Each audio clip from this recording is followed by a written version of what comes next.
இதுவரை நாம் பார்த்ததை ஒரு தொகுப்பாக பார்த்துவிட்டு மூலதனம் புத்தகத்தில் என்ன இருக்கிறது என்பதை முதல் அத்தியாயத்திலிருந்து கடைசி அத்தியாயம் வரை பார்த்து விடுவோம். உலகம் எப்படி தோன்றியது, உயிரினங்கள் எப்படி பரிணமித்தன என்பதை பற்றியெல்லாம் பல புத்தகங்களில் நாம் படித்திருக்கிறோம், பார்த்திருக்கிறோம், கேட்டுக்கொண்டே இருக்கிறோம். உலகம் தோன்றி கொஞ்சம் வருஷம் கழித்து அப்புறம் உயிரினங்கள் தோன்றின. அந்த உயிரினங்களிலிருந்து ஒரு விதமான குரங்கிலிருந்து மனிதன் பரிணமித்தான் என்று நாம் படித்திருக்கிறோம். ஒரு 2 லட்சம் வருஷத்துக்கு முன்னால் அந்த மனித வடிவம் தோன்றியிருக்க வேண்டும் என்று ஆராய்ச்சியாளர்கள் கூறுகிறார்கள். 2 லட்சம் வருஷத்திலிருந்து இந்த பக்கம் 10,000 வருஷம் வரைக்கும் 10,000 வருடங்களுக்கு முன் வரை மனிதர்கள் ஒரு இனமாக, குழுக்களாக, குலங்களாக வாழ்ந்திருக்கிறார்கள் என்பதற்கு உண்டான சான்றுகள் கிடைத்திருக்கிறது. ஒரு 15,000 வருடங்கள் இருக்கலாம், ஒரு 10,000 வருடங்களுக்கு முன்னால் இருக்கலாம். விவசாயம் தோன்றிய பிறகு மனிதனுடைய வாழ்க்கை முறையில் மாற்றங்கள் உருவாகிறது. மனித இனம் முன்னாடி உள்ள காலத்தில் காடுகளில் போய் வேட்டையாடி உணவை உண்டார்கள். அதுக்கப்புறம் கால்நடை வளர்ப்பில் இருந்து உணவை உண்டார்கள். அப்புறம் விவசாயம் வந்த பிறகு, பயிர் தொழிலில் ஈடுபட்ட பிறகு, தானியங்கள் அதிகமாக உற்பத்தியான பிறகு வளமான ஆற்றங்கரை ஓரங்களில் அவர்கள் குடியேறினார்கள். குடியேறும்போது நிலங்களோடு அவர்களுடைய வாழ்க்கை இருந்தது. அந்த நிலங்களை பாதுகாக்க, தானியங்களை பாதுகாக்க, கால்நடைகளை பாதுகாக்க ஒரு அமைப்பை உருவாக்கினார்கள்.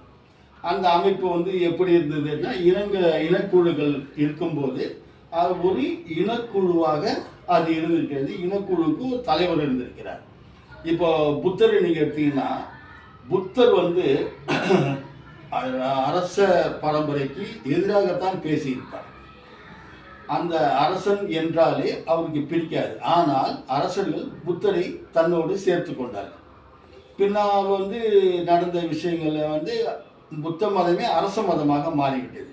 ஆனால் புத்தருக்கும் அந்த அரசன் என்ற பெயருக்கும் ஆகவே ஆகாது. ஏனென்றால் புத்தர் ஒரு இனக்குழுவின் தலைவருடைய மகன்.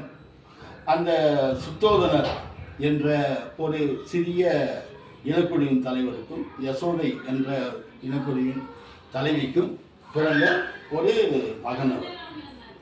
பின்னாளில் இனக்குழுக்களை இந்த அரசர்கள் அழித்து அவர்களை அடிமைப்படுத்தி அங்கிருந்து மிகப்பெரிய அரசாங்கங்களை உருவாக்குகிறார்கள்.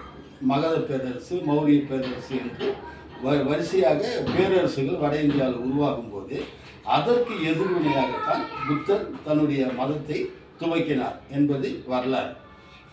அப்போ அந்த இனக்குழுக்கள் சுதந்திரமாக இருந்ததற்கு நம்முடைய தமிழ் இலக்கியங்களிலும் பல உதாரணங்கள் உண்டு. ஒரு தடவை நான் ஒரு புத்தக கண்காட்சிக்கு போயிருந்தேன். அப்போ மிக பெரும் பட்டிமன்ற பேச்சாளர் ஒரு பாரதி பாஸ்கர் ஒரு கூட்டத்தில் பேசிட்டு இருக்காங்க. நீங்கள் பாருங்கள், ஒரு குறிப்பிட்ட காலகட்டம் வரைக்கும் பெண்பால் புலவர்கள் அதிகமாக இருந்தாங்க. அதுக்கு பிறகு அவங்க இல்லை, என்ன காரணமோ தெரியல அப்படின்னாங்க. அவங்க உண்மையிலேயே அந்த வரலாறு அவங்க படித்தாங்களா இல்லையான்னு தெரியாது. இனக்குழுக்களாக ஆட்சியில் இருக்கும்போது பெண்கள் சுதந்திரமாக இருந்தார்கள். அவர்கள் படித்தார்கள், பாடல் எழுதினார்கள், கவிதை எழுதினார்கள், புலவர்களாக இருந்தார்கள். இது வரலாறு. பெண்கள் சுதந்திரமாக இருந்ததற்கு நமக்கு நிறைய இலக்கிய சான்றுகள் கிடைத்திருக்கிறது. அப்புறம் அந்த அரச பரம்பரை ஆட்சியில் மனிதன் வெகு காலம் இருந்திருக்கிறான். கிபி ஒரு 3000 வருடங்கள் எகிப்திய வரலாறை எடுத்துக்கொண்டால் ஒரு 5000 வருடங்கள் என்று நாம் கணக்கிட்டுக் கொள்ளலாம். பாரோ மன்னர்கள் ஆட்சியில் இருந்தபோது, பாபிலோனிய ஆட்சி இருந்தபோது இந்த 3000, 5000, 2000 நம்ம இந்தியாவை பொறுத்த வரைக்கும் 2000 ஆண்டுகள் வரலாறு நமக்கு கிடைக்கிறது. தென்பகுதியில் பாண்டிய, சேர, சோழ மன்னர்கள் ஆண்டது.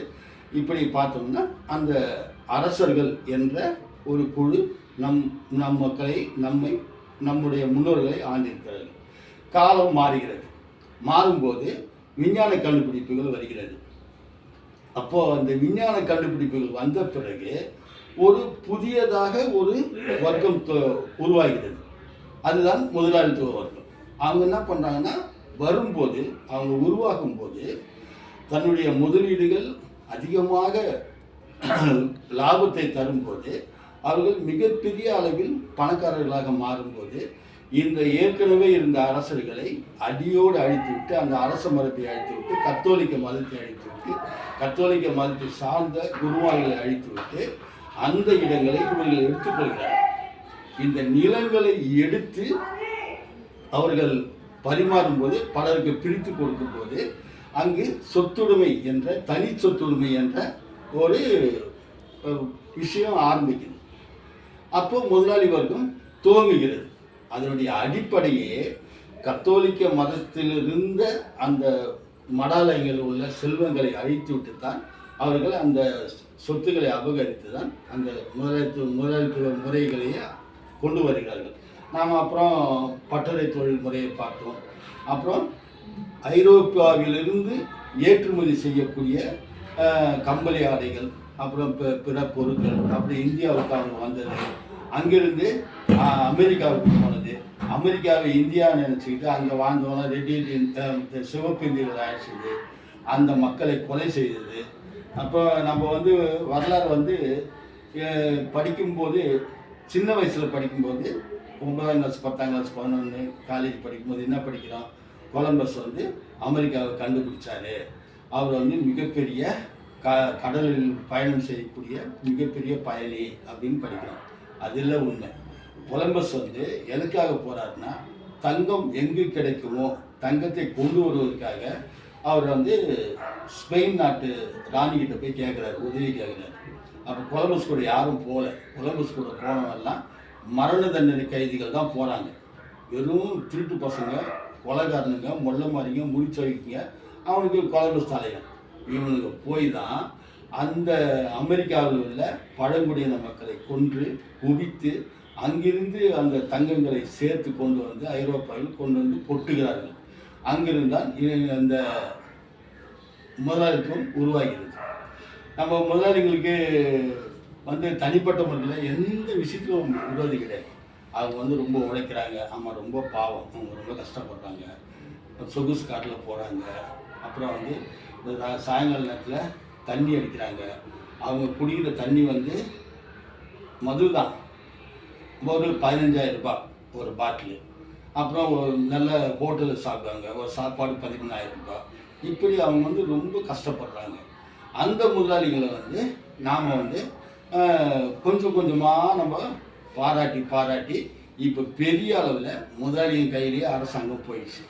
இந்திய அரசாங்கமாக இருக்கட்டும், இந்த மாநில அரசாங்கமாக இருக்கட்டும், எப்போவுமே இந்த நீதித்துறை, சட்டம், போலீஸ், அரசாங்கம், அரசு, பாராளுமன்றம், சட்டமன்றம் எப்போவுமே அந்த தொழிலாளிக்கு விரோதமாகத்தான் இருக்கும். சமீபத்தில் கூட ஒரு நீதிபதி பேசிக்கிட்டார். என்ன பேசிக்கிறாருன்னா, தொழிலாளிகள் சேர்ந்து ஒரு சங்கம் வைப்பாங்க. அந்த சங்கத்தால் தான் இந்த நாட்டில் முன்னேற்றமே கெட்டு போச்சு. இந்த சங்கம், தொழிலாளி வர்க்க சங்கம் இருக்கக்கூடாது அப்படின்னு சமீபத்தில் ஒரு நீதிபதி பேசியிருக்காரு. ஒரு 10-20 வருஷம் முன்னாடி ஒரு நீதிபதி பேசினார். வேலை நிறுத்தம் என்பது, வேலை நிறுத்தம் செய்வது என்பது, வேலை நிறுத்தம் செய்யப்போகிறேன் என்பதும் உரிமைகளை கேட்பதும் தேச விரோதம் ஆக கருத வேண்டும் என்று பேசினார். சட்டம் நீதிபதி அந்த பக்கம் இருக்கார. அப்புறம் பாராளுமன்றத்தில் இருக்கிறவங்க எல்லாமே ஒரு 7-8 பேர் இந்த இடதுசாரி கட்சிக்காரங்க இருக்காங்க. அவங்கள தவிர மற்றவங்க எல்லாமே கோடீஸ்வரன் தான். அவங்க என்ன பேசுகிறாங்க, எங்கே பேசுனாங்க, நீங்கள் பார்த்தீங்களா? பார்லிமெண்ட் கூட்டம் இருக்கும்போது பாருங்கள். தயவுசெய்து இந்த சீரியல் பார்க்குறத, சினிமா பார்க்குறத குறைச்சிட்டு இந்த நியூஸ் சேனலை கொஞ்சம் பாருங்கள். நியூஸ் சேனல்லாம் உண்மை இல்லை, அது பொய் தான். ஆனாலும் அதை பாருங்கள். அதில் பாராளுமன்ற நடவடிக்கைகளை பார்த்தீங்கன்னா பாதி சேரில் 3/4 சேர் காலியாக இருக்கும். அங்கே ஒருத்தர் உட்காந்துருப்பார், அவர் தூங்குவார். இங்கே ஒருத்தர் உட்காந்து அவர் தூங்குவார். முன் வரிசையில் உட்காந்து எதிர்கட்சி தலைவர்கள் கொஞ்சம் பேர் கொதிச்சுன்னு போய் உட்காந்துருப்பாங்க. அவங்களுக்கு அந்த கண்ணு பெருசு பெருசாக இருக்கும். ஒரு அம்மா தமிழ்நாட்டை சேர்ந்தவங்க, அவங்க கண்ணை உருட்டி பதில் சொல்லுவாங்க. இன்னும் 2 பேர் இருப்பாங்க, தாடி வளர்த்துக்கு அவங்க தூங்கி உட்காந்துருப்பாங்க. இதுதான் நம்முடைய அரசாங்கம். இது முதலாளித்துவத்தை ஆதரிக்கும், முதலாளித்துவத்தை உருவாக்கும், முதலாளித்துவத்தை பாதுகாக்கும் அரசாங்கம் என்று நாம் கூறுகிறோம். இதை வந்து எப்படி எதிர்த்து கேள்வி கேட்பது அப்படி என்று வரும்போது ஏற்கனவே நடந்து தான். இந்த நாட்டில் தொழிலாளிகள் ஒன்று கூடி பல பெரிய போராட்டங்கள் நடத்தியிருக்காங்க.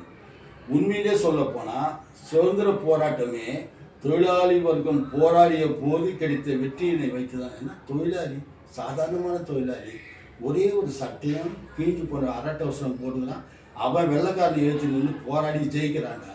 நாம் வந்து அவங்கள பார்த்து கற்றுக்கணும் அப்படின்னு சொல்லிட்டு தொழிலாளி வர்க்கத்தை பார்த்து தான் சுதந்திர போராட்டமே உத்வேகம் அடைந்தது என்பது தான் உண்மையான வரலாறு.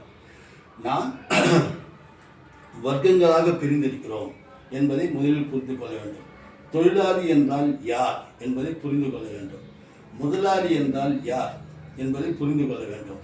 முதலாளிகளால் உருவாக்கப்பட்ட அரசாங்கம் என்பது இங்கு இருக்கிறதே, அது எப்படி ஏற்பட்டது?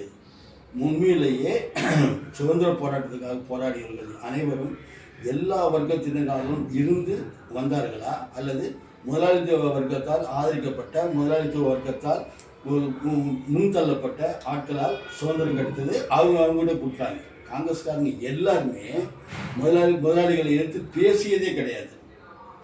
அதை நாம் வரலாற்று புத்தகத்தில் நிறைய இடங்கள் நாம் பார்ப்போம், கொஞ்சம் தெளிவாக பார்க்கணும்.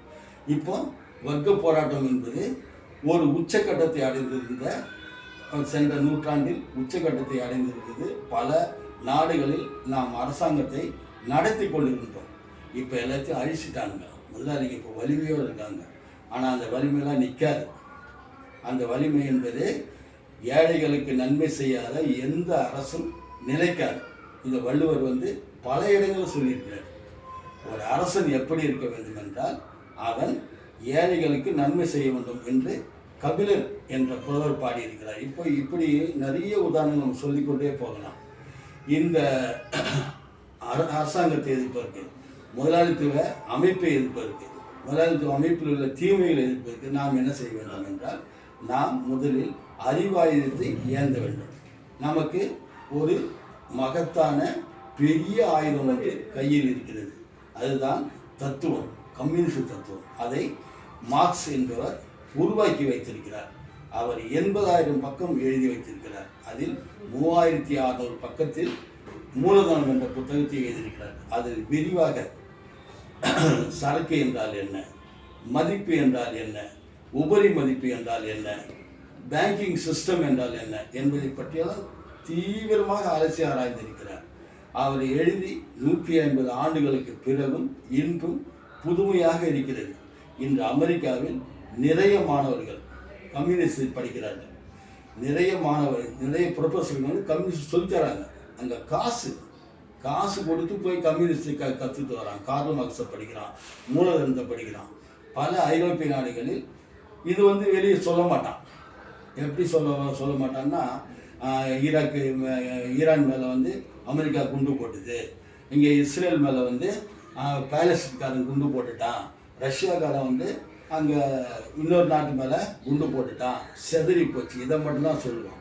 அப்புறம் நடிகைங்க வந்து புள்ள பெற்றாங்க, அந்த குழந்தைங்க வந்து தீன் வந்து கொஞ்சறாங்க அப்படின்வான். இந்த படம் நல்லா ஓடுது, அந்த படம் நல்லா ஓடலை. நம்மளுக்கு தேவையில்லாத விஷயங்களை வந்து நம்ம ஊடகங்கள் சொல்லி கொண்டிருக்கோம். ஆனால் உண்மையில் என்ன என்பதை நாம் அதிலிருந்தே தெரிந்து கொள்ளலாம். அந்த ஊடகத்தை நம்ம கவனமாக பார்க்கும்போது, ஊடகத்தில் செய்திகளை நாம் பார்க்கும்போது உலகத்தில் என்ன நடந்து கொண்டிருக்கிறது என்பதை பார்த்து தெரிந்து கொள்ளலாம்.